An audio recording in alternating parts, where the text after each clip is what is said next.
అందరికీ నమస్కారం. భగవాన్ శ్రీ రమణ మహర్షుల దివ్య జీవిత మకరందం 37వ రోజుకి స్వాగతం.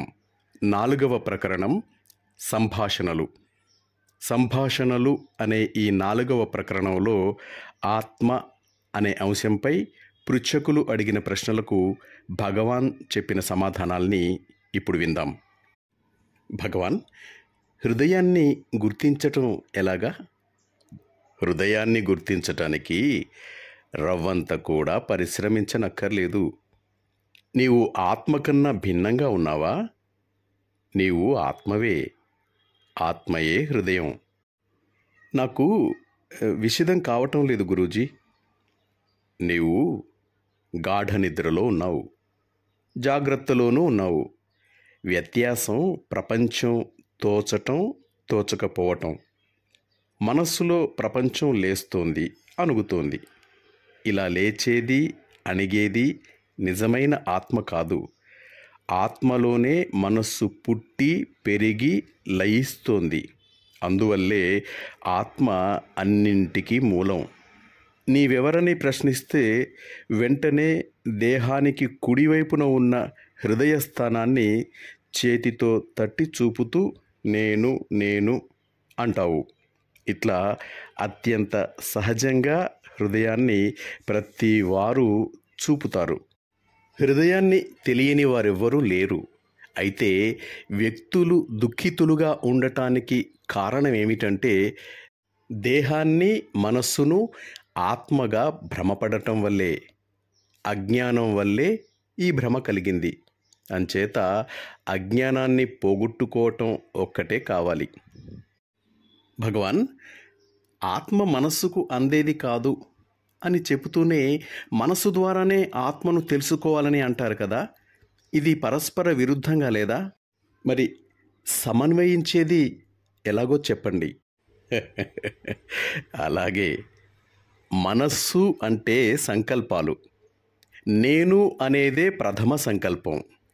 సంకల్పాలను వేరు చేసి అంతర్ముఖపరిస్తే మనస్సు తన మూలమైన ఆత్మతో కలిసి ఆత్మే అయిపోతుంది.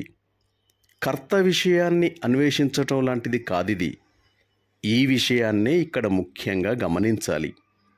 రాత్రిపూట వస్తువులను కన్ను గుర్తించటానికి దీపం అవసరం.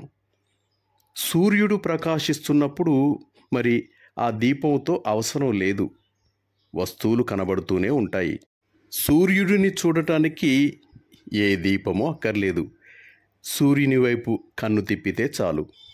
ఇదే మాదిరిగా ప్రపంచ వస్తువుల్ని చూడటానికి మనస్సుపై ప్రతిఫలించిన వెలుగు అవసరం. ఇక హృదయాన్ని చూడాలంటేనో మనస్సును స్వయం ప్రకాశమైన హృదయం వైపుకు లోచూపుతో చూస్తే చాలు. మనస్సు ఆ వెలుగులో మునిగిపోతుంది. ఇక అప్పుడు ఆత్మే నిండి వెలుగుతుంది. మరి ఆత్మదర్శన అనంతరం దేహం ఉంటుందా గురూజీ? జ్ఞానులు కూడా అందరి మాదిరిగానే వ్యవహరిస్తున్నారు కదా. ఆత్మదర్శన అనంతరం దేహం, ప్రపంచం ఆత్మకు భిన్నంగా జ్ఞానికి కనపడవు. ఆత్మ సాక్షి మాత్రమేనంటారు. నిజమేనా అండి? సాక్షి అనగానే చూడబడే విషయం అంటే ఆబ్జెక్టు ఒకటి ఉండాలి. విషయీ, విషయము ఒకదానిపై ఒకటి ఆధారపడి ఉన్నాయి. ఇవి పరస్పర ఆశ్రయాలు. ఆత్మ ఈ రెండింటినీ దాటి ఉంది. ఇక్కడ సాక్షి అంటే సన్నిధి అని మాత్రమే అర్థం చేసుకోవాలి. అంటే ఉండుట అని అర్థం. ఆత్మ ఒక్కటే ఉంది. ఉదాహరణకు సూర్యుడిని తీసుకోండి. సూర్యుడు ఉండటం చేతనే ప్రపంచ సంరంభం సాగుతోంది. అయితే సూర్యుడు ప్రపంచంలో భాగం కాదు. సూర్యుడు లేకుండా ప్రపంచ సంరంభం లేదు. ఇక్కడ సూర్యుని సాక్షి అని చెప్పాలి.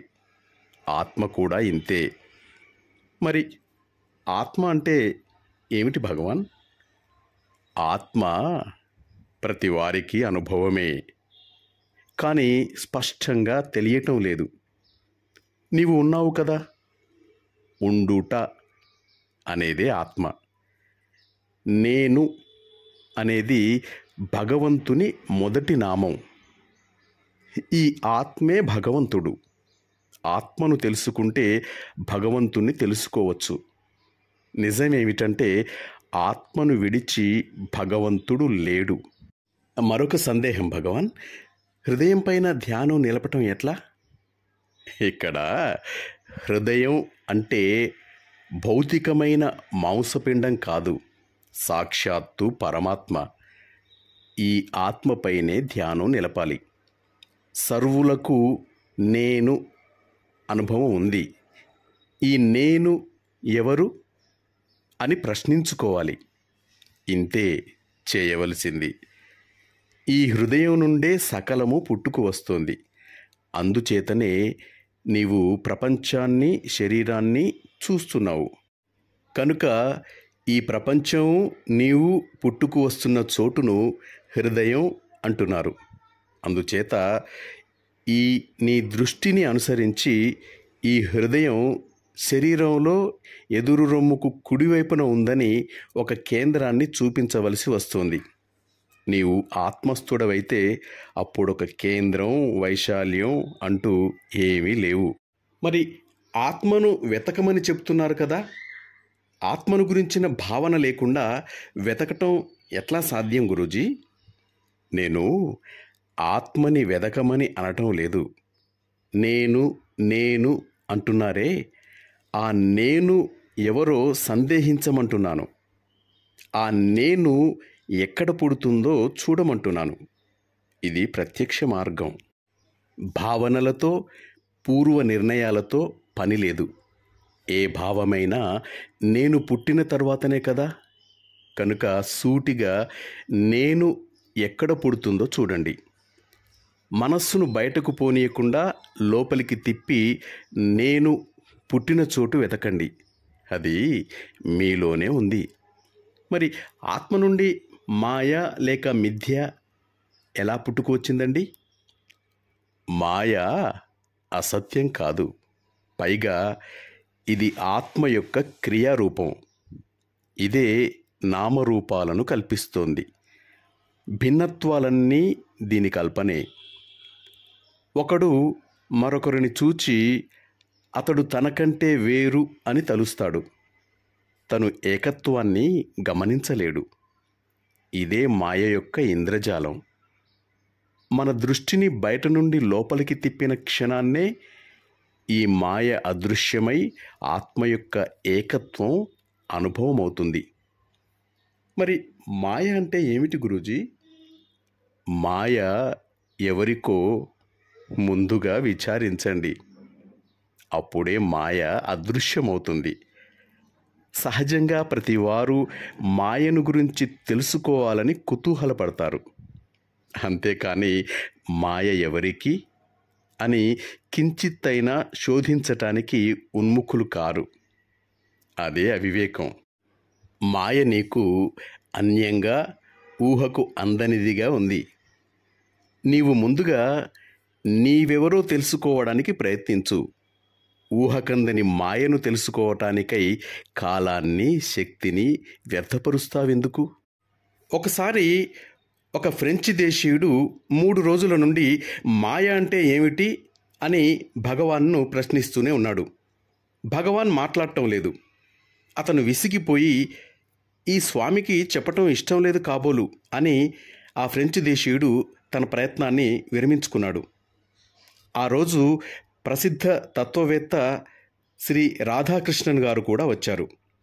సర్వాధికారి నుండి ఆశ్రమంలో ఉన్న వారందరూ వారిని ఆహ్వానిస్తూ ఆశ్రమ విశేషాలు చెప్తూ రాధాకృష్ణన్ గారిని భగవాన్ దగ్గరకు తీసుకువెళ్లారు. రాధాకృష్ణన్ గారు భగవాన్ సన్నిధిలో కొద్దిసేపు మౌనంగా కూర్చుని వెళ్ళటానికి లేచారు. అందరూ రాధాకృష్ణన్ గారికి ఘనమైన వీడ్కోలుతో కారెక్కించడానికి వెళ్ళారు. భగవాన్ సన్నిధిలో అప్పుడు ఎవ్వరూ లేరు, ఆ ఫ్రెంచ్ దేశీయుడు తప్ప. అప్పుడు భగవాన్ ఆ ఫ్రెంచ్ దేశీయుడితో, మీరు 3 రోజుల నుండి మాయ అంటే ఏమిటో చెప్పమని అడుగుతున్నారు కదా అన్నారు. అవును స్వామి, అడుగుతూనే ఉన్నాను, మీరు చెప్పలేదు కదా. అన్నాడు ఫ్రెంచ్ దేశీయుడు. ఇప్పుడు మన వారంతా ఎక్కడికి వెళ్ళారు అని ప్రశ్నించారు భగవాన్. దానికి ఆ ఫ్రెంచ్ దేశీయుడు రాధాకృష్ణన్ గారికి వీడ్కోలు ఇవ్వడానికి వెళ్ళారు అనగానే, "ఆ, అదే మాయ అంటే, ప్రత్యక్షంగా చూశారు కదా" అన్నారు భగవాన్ నవ్వుతూ. అప్పుడు ఆ విదేశీయుడికి ఏమీ అర్థం కాలేదు. ఊరికే గుడ్లప్పగించి చూస్తున్నాడు. అది భగవాన్ గ్రహించి, బోధపడలేదా? ఇంకా వీరందరూ అన్నిటినీ వదిలామని, మోక్షమే కావాలని అంటారు. తాము వచ్చిన పని మరిచిపోయి గొప్పవాళ్ల చుట్టూ చేరుతారు. ఇవి చేష్టలు. వచ్చిన పని మరిచిపోవటమే మాయ. ఇంతకంటే మాయే ఉంది అన్నారు భగవాన్. ఆ విదేశీయుడు అప్పుడు ఆనందంతో తనను తాను తెలుసుకోవటమే జీవితాశయం, ఈ సంగతిని మరిచిపోవటమే మాయ అనేదే కదా తమ బోధ అన్నాడు. అదే అదే అన్నారు భగవాన్. ఆత్మను పొందటానికి సన్యాసం అవసరమా గురూజీ? సన్యాసం అంటే వదలటం అని అర్థం. ఆత్మను విడిచి నీవెప్పుడైనా ఉన్నావా? ఇక వదలటం ఎక్కడా? మరి పాశ్చాత్యులు మనస్సుకు ప్రాధాన్యం ఇస్తారు, మనం ఆత్మకు ప్రాధాన్యం ఇస్తాం. ఎందుచేత భగవాన్? మనస్సుకు అవతల ఆత్మ ఉంది. మనస్సు అనేది పుడుతోంది. దీని పుట్టుకను మనం చూస్తున్నాం. మనస్సు లేనప్పుడు కూడా మనం ఉన్నాం. ఇది సర్వుల ప్రత్యక్ష అనుభవం. మరి ఆత్మదర్శనానికి ప్రధానమైన అవరోధాలు ఏమిటి భగవాన్? మనస్సులో ఉండే వాసనలు. అయితే మీరు ఆత్మవిద్య పాటలో ఆత్మజ్ఞానం అత్యంత సులభం అన్నారు. ఎట్లా సులభం గురూజీ? ఇది సులభం, కష్టం కూడా. మిథ్యా నేను ఎక్కడ పుడుతుందో చూడాలి. ఇదే చేయవలసింది. ఇది కష్టమే, కానీ అత్యంత సులభం అని ఎందుకంటున్నామంటే, దైవానుగ్రహం వల్లనే నేనును తెలుసుకోవాలనే ఆకాంక్ష కలుగుతోంది. ఒకసారి దైవానుగ్రహం నిన్ను పట్టుకుంటే ఇక అది నిన్ను వదలదు. ఆత్మదర్శనం చేయించి తీరుతుంది. ఈ దృష్టితో అత్యంత సులభం అన్నాను. స్వప్రయత్నంతో ఆత్మదర్శనం పొందటం కష్టం. భగవంతునకు ఆత్మకు ఉన్న వ్యత్యాసం ఏమిటి గురూజీ? ఆత్మే భగవంతుడు. నేను ఉన్నాను అనేది భగవంతుడు. ఆత్మ కంటే భగవంతుడు భిన్నమైనవాడు అంటే భగవంతుడు ఆత్మ లేనివాడవుతాడు. ఇది పరిహాసాస్పదంగా ఉంటుంది.